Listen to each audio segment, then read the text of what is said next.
750-800 чейин кичи бустар каттайт.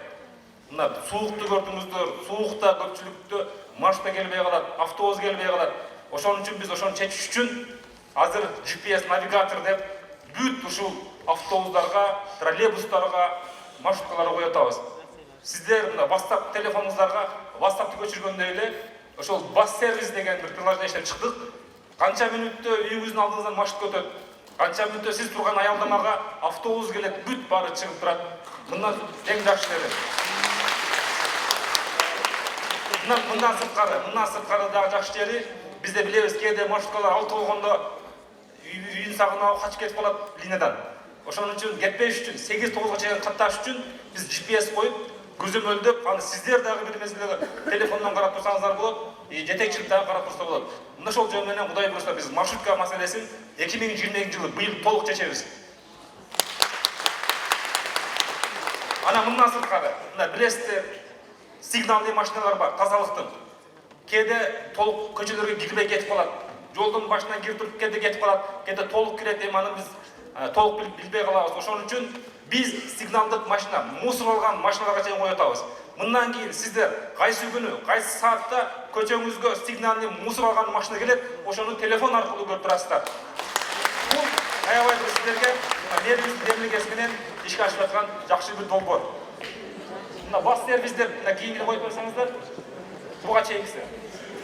Мына бас сервисдер, мына ошого ушул карта аркылуу сиздер каалаган линияны 103-түбү, 107-түбү, 109-дубу, биринчи, экинчи линияны мына ошентип канча мүнөттө кайсыл жерде жүрөт, кээде 8-де чыгып каласыңар, такси менен кетем дейсиңерби же линияны карайсыңар, эгер автобус болсо таксиге чыкпай күтүп турасыңар.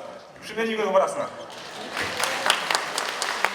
Мындан сырткары биз Ош шаарына Кудай буйрса, мэрибиздин демилгеси менен 50 электробус алып келем деп атабыз. Себеп дегенде мына заман өнүгүп атат, экология мына бузулуп атат. Ошон үчүн биз мүмкүн болушунча бензинден качып, жана соляркадан качып, электробус алып келүү маселесин коюп атабыз. Себеп дегенде келечек муун биз каалайбызбы, каалабайбызбы, мына ошого барабыз. Бул боюнча мен Казакстанга барып келип жакында аз сүйлөшүп жүрүп, мына ЭБР деп коет, Европа өнүктүрүү банкы, ошолор менен сүйлөшүп атабыз. Ана мындан сырткары бизде азыр троллейбус линия, билесиздер, бизде азыр негизинен Курманжан Датка, Ленина, Масалиевада каттайт. Бирок мына кече мэрибиздин демилгеси менен биз биринчи жолу Ош шаарында, балким эгемендүүлүк алгандан бери биринчи жолу Кыргызстанда троллейбус линия куруп атабыз.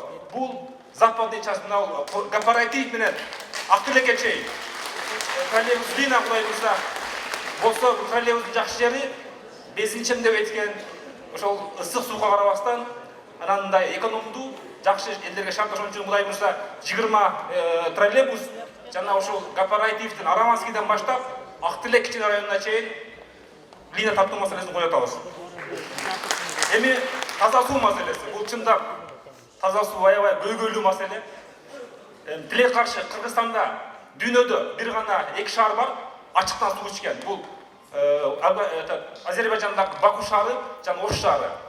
Билесиздер, Ош шаарында биз мына кийинки коюп берсеңиздер, жамгыр жааган сайын мына ушул жерден суу улай келип, таза ак бурабызды булгап, айла жок кээде сууга жүргөн туура келет.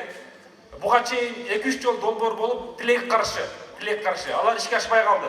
Ошон үчүн биз баягы дагы ошол уруклар катасын кайталабайлы деп, эл аралык эксперттердин, жергиликтүү эксперттер менен кеңешип, азыр биз сиздерге жаңы бир долбоор сунуштап жатабыз. Мына Б точкадан А точкага чейин. Көрдүңүздөр, эки жерде кокту бар. Ушул жерден улай суу түшөт. Ошол улай суудан өтүш үчүн биз Б точкадан А точкага чейин турба тартып баратабыз. Миңдиктен 2 миңдик. Кудай буйрса ошо турбаны тартсак 80% жамгыр жааганда, сел келгенге карабастан биз таза суу Ош шаарына камсыз кылабыз. Ош тазалык боюнча кыскача айтып өтөлү. Тазалык билесиздер, Ош шаарында чоң жумуш алып барган ишкана, тазалык болгон жерде береке болот. Тазалык боюнча биз мэрибиздин демилгеси менен тазалыкка мүмкүн болушунча шарт түзүп, техникалар алып бердик. Бирок мына жапалактар отурат бул жерде. Чындап барсаңыздар, аябай жагымсыз жыт чыгат. Ошон үчүн ЭБРден 10 миллион доллар, 5 миллион доллар грант, 5 миллион доллар кредит. Ошо менен биз Кудай буйрса Европадагыдай заманбап, жакшынакай, үстү жабылган, үстүнө дарак эксе боло турган, көк чөбеге турган деңгээлде жабык иретинде полигон куруу маселесин коюп атабыз. Кудай буйрса быйыл баштайбыз анда.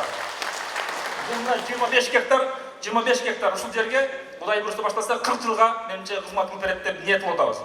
Мындан сырткары кийингиси Ош шаарында билесиздер, кайсы жерге барбайлы, мага күнүнө арызчу мусорду контейнерди үйүм жанына коюп койдум, көчөмө коюп койдум, көчөнүн боюна коюп койдум деп.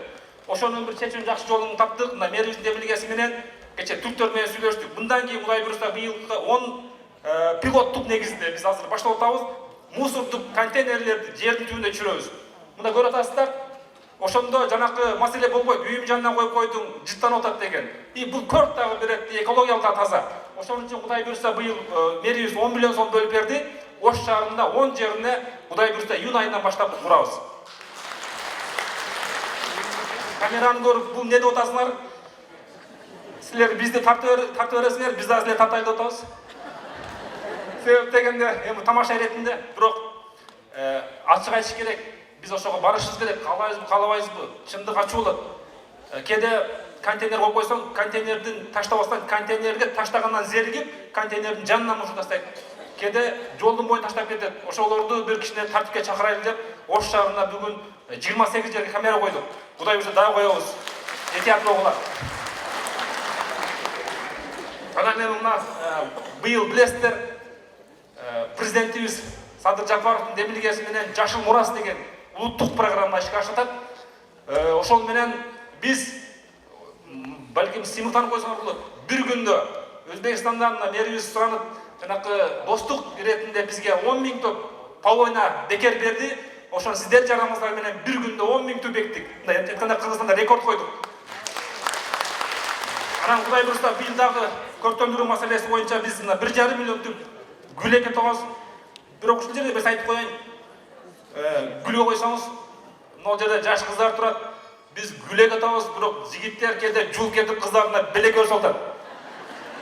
Ошон үчүн кыздар, жигиттер биздин мэриянын гүлүн жулуп барса кабыл албай койгула. Жап келип берсеңер, силерге сыйлык беребиз. Анан бул жерде ошол мына көрдүңүздөр, Кудай буйрса мына мэрибиздин демилгеси менен жакында Ош шаарынын туризмин бренди кабыл алынган. Ошону чагылдырган мына Абдыкадыров мостунда бир төөлөрдүн кербенин курайлы деп атабыз. Кудай буйрса буга мындай болот. Бул Абдыкадыровдун эски мост деп коебуз биз. Ошол посттун ортосуна ошондой төөлөрдүн кербени курулат. Кудай буйрса жакын күндөрдө.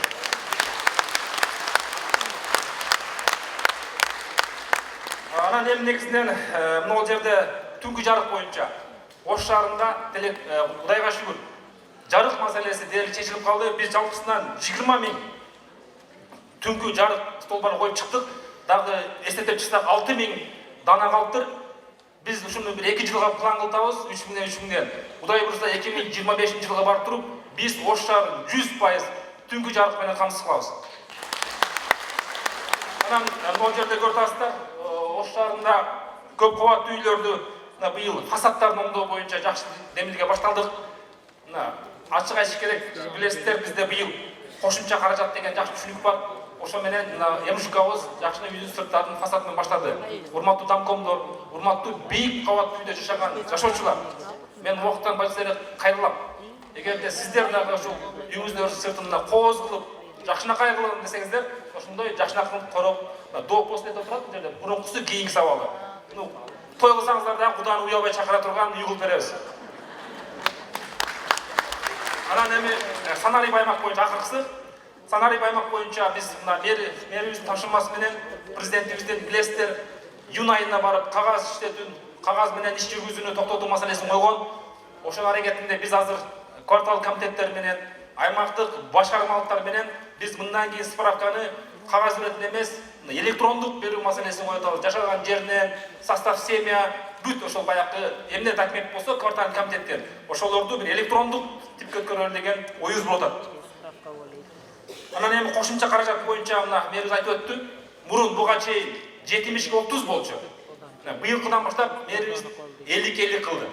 Мындай айтканда, миллион сом расход болсо, мурун 700 000 сом силер чогултуп жүргөн болсоңор, мындан кийин анын 500 000 биз мэрия беребиз. Кошумча каражат менен. Ойлойм чоң жардам. Ачык айтыш керек. Бул долбоор, бул программа Кыргызстанда эч жерде жок. Даже борборубуз Бишкек шаарында дагы жок. Себеп дегенде мен ойлойм, биздикиндей, Оштун элиндей эл эч жерде жок.